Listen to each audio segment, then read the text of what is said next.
Well, another issue, stringent security regulations are preventing Palestinians from receiving critical health care. Now, caught up in that, a 5-year-old cancer patient in the West Bank barred from crossing into Israel for treatment simply because he was born in the enclave. The Israeli Supreme Court has ordered the government to respond to an appeal for his case by today.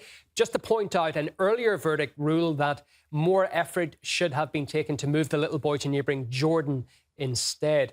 RT Charlotte Dubinsky visited his family in hospital. Mohammed, or Dodi as he calls himself, is full of energy. My name is Dodi Assad from Deir al-Bala. Today is a good day, but there aren't that many of them. Most of the time he is weak and exhausted from the chemotherapy dose he takes. Sometimes he stays asleep, and he remains asleep for hours. Dodi's mother Mali agrees to speak to us on the condition we don't show her face. He was in the hospital between 2022 and February 2025, when we thought he was cured of the illness. But he relapsed again in August. They took a bone marrow sample, and it turned out that the illness had returned once again. 5 years old, and he's battling advanced stage lymphoblastic leukemia. A nurse arrives to administer treatment, and we witness Dodi's energy levels drop dramatically. Mohammed was born in Gaza, but he spent much of his short life here in Ramallah, where he's been receiving treatment for cancer.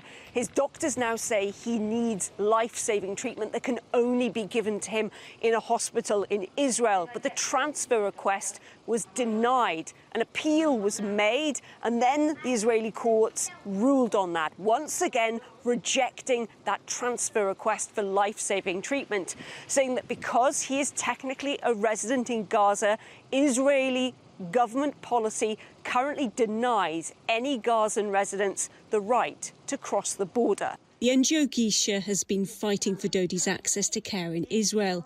It says the courts in Israel have been infected with a deep-seated vengeance against Palestinians, one that has consolidated since the October 7th attacks. So his condition is quite acute, and his treatment options in the West Bank have run out. He really needs to get to treatment as soon as he can. And, the treatment is really within arm's reach.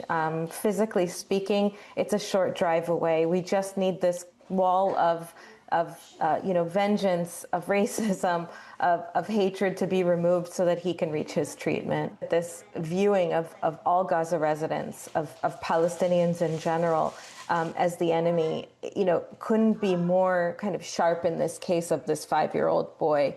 This 5-year-old boy is no one's enemy. He's just a young boy who needs treatment. Gisha's now launched a fresh appeal to be heard by Israel's Supreme Court. We're opposed to the sweeping ban, but even in the face of a sweeping ban, administrative law in Israel requires the authorities to look at exceptions and to look at every case based on its merits.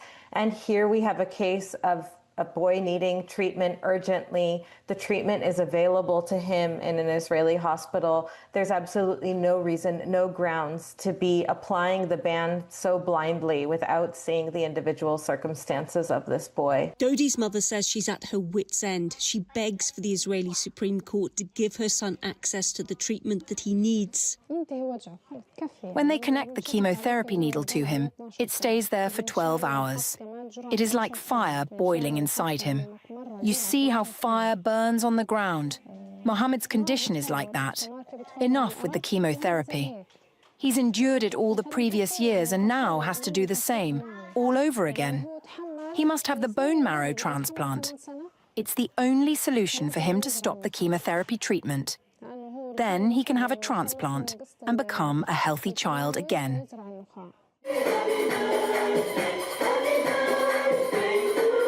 Dodi's cancer has been the second tragedy in this family. 3 years ago, his father died of cancer. Mali tells me she can't bear the idea of losing Dodi too. The chemotherapy, she says, only halts the cancer's progress briefly. It means after finishing the chemotherapy doses, the illness will return a third time and finish him off completely, and there will be no hope of recovery.